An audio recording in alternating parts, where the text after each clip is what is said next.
Hello दोस्तों, कैसे हैं आप सब लोग। आशा करती हूँ अच्छे होंगे। हमारी आज की कहानी का नाम है औलाद। बेटा, हमारे पास इस घर के अलावा और है क्या? अगर ये तुम्हें दे देंगे तो हम दोनों कहाँ जाएंगे?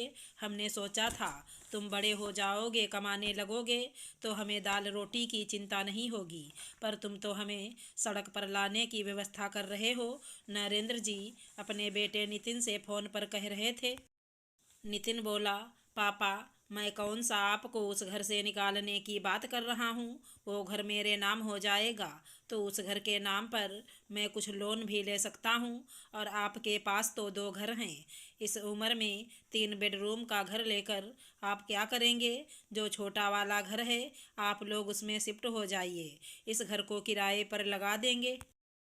नरेंद्र जी बोले, बेटा, तुम्हें लगता होगा कि तुम्हारे बाप के पास बहुत संपत्ति है, पर रिटायरमेंट के बाद भी खर्चे कोई कम नहीं होते हैं, बल्कि और बढ़ जाते हैं। जवानी में बीमारियां कम होती हैं तो खर्चे भी कम होते हैं। बुढ़ापे में आमदनी का जरिया बंद हो जाता है और बीमारियों का बसेरा ज़्यादा हो जाता है। नितिन बोला, पापा, ये सब बहाने आप कितने सालों से मुझे सुना रहे हैं। अगर आप वो घर मेरे नाम नहीं कर सकते हैं तो मुझसे भी उम्मीद छोड़ दीजिए। मेरे भी बच्चे बड़े हो रहे हैं, मेरा भी खर्चा पूरा नहीं हो रहा है। आप रहिए अपने घर और पैसों के साथ। दोबारा मुझसे संपर्क करने की कोशिश मत कीजिएगा। नितिन ने गुस्से में फोन रख दिया। बाद में नरेंद्र जी अपनी पत्नी कल्पना के पास जाकर बैठ गए और बोले, कल्पना, हमने अपने बेटे की परवरिश में क्या कोई कमी छोड़ी? जो हमारा बेटा ऐसा निकला। हमने एक बेटा रखा ताकि उसके प्यार दुलार में कभी कोई कमी ना रहे, और आज वो ऐसा सिला दे रहा। कल्पना जी बोली, आप हिम्मत हार जाएंगे तो मैं क्या करूंगी? आप हार मत मानो। जब तक हम दोनों साथ हैं, हर मुश्किल को हम पार कर लेंगे। आप किसी बात की चिंता ना कीजिए। आपका ब्लड प्रेशर बढ़ जाएगा, और अगर आपको कुछ हो गया तो मैं किसके सहारे जीऊंगी? दूसरे दिन सुबह जब दोनों चाय पी रहे थे तो नरेंद्र जी बोले, कल्पना, आज मैं तुम्हें एक बात कह रहा हूँ। कल को मैं रहूँ या ना रहूँ, तुम अपने आप को कम मत समझना। जिस रोज़ तुम खुद को कमज़ोर समझने लगोगी, सारी दुनिया तुम पर हावी हो जाएगी। वो बोली, आप ऐसी बातें क्यों कर रहे हैं? नरेंद्र जी बोले, जब तुम छोटी होगी, तुम्हारे पिता ने भी तुम्हें ये बात समझाई होगी। आज मैं तुम्हें कह रहा हूँ, उम्र चाहे जो भी हो, कभी खुद को कमज़ोर मत समझना। मेरे जाने के बाद भी तुम अपने हक के लिए पूरी सजग रहना, कभी किसी के सामने झुकना नहीं। कल्पना जी बोली, आप ऐसी बातें क्यों कर रहे हैं? मेरा मन बहुत घबरा रहा है। आप शांत हो जाइए। अगर औलाद ऐसी होती है तो इससे अच्छा भगवान हमें बे औलाद ही रखता। बेटा हो या बेटी, अगर वो लायक ना हो तो उसका ना होना ही अच्छा होता है। थोड़ी देर बाद दरवाजे पर घंटी बजी। कल्पना जी का पड़ोसी राम प्रसाद बोला, आंटी जी, ये आपने पैसे निकालने के लिए बोला था, वो मैं ले आया। आप एटीएम कार्ड क्यों नहीं बनवा लेती हैं? सोसाइटी में एटीएम की मशीन लगी है, आपको दिक्कत भी नहीं होगी। ऐसे तो मैं हूँ, जब भी कोई परेशानी हो आप मुझे बताइएगा। रामप्रसाद बैंक में काम करते थे। कल्पना जी और नरेंद्र जी को जब भी पैसे की ज़रूरत होती थी, उन्हें बैंक जाना नहीं पड़ता था। रामप्रसाद पैसे निकाल कर उन्हें घर दे जाते थे। कल्पना जी बोली, बेटा, आज के युग में कौन किसी के लिए इतना सोचता है? तुम पड़ोसी होकर इतना करते हो, यहाँ तो अपना बेटा हमें नहीं पूछता है। कुछ रोज बाद नरेंद्र जी के चचेरे भाई ने फोन करके कहा, नरेंद्र, घर को क्या अपने साथ ले जाओगे?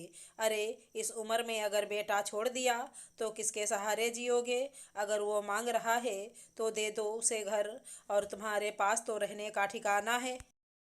नरेंद्र जी बोले, भाई साहब, आप तो अपने सभी बच्चों के साथ रहते हैं और खेती का पैसा भी आता होगा। मैं यहाँ अकेला रहता हूँ, पेंशन और उस छोटे से घर के किराए से अपनी ज़िंदगी बसर करता हूँ। कल को अगर मुझे कुछ हो गया तो कल्पना किसके सहारे जिएगी? मेरे जीते जी जब बेटा मेरे मकान पर अपना अधिकार जमा रहा है तो मेरे मरने के बाद अपनी माँ का वो क्या ख्याल रखेगा। जरा सोचिए। इन्हीं सब चिंता में डूबे नरेंद्र जी की तबीयत बिगड़ने लगी थी।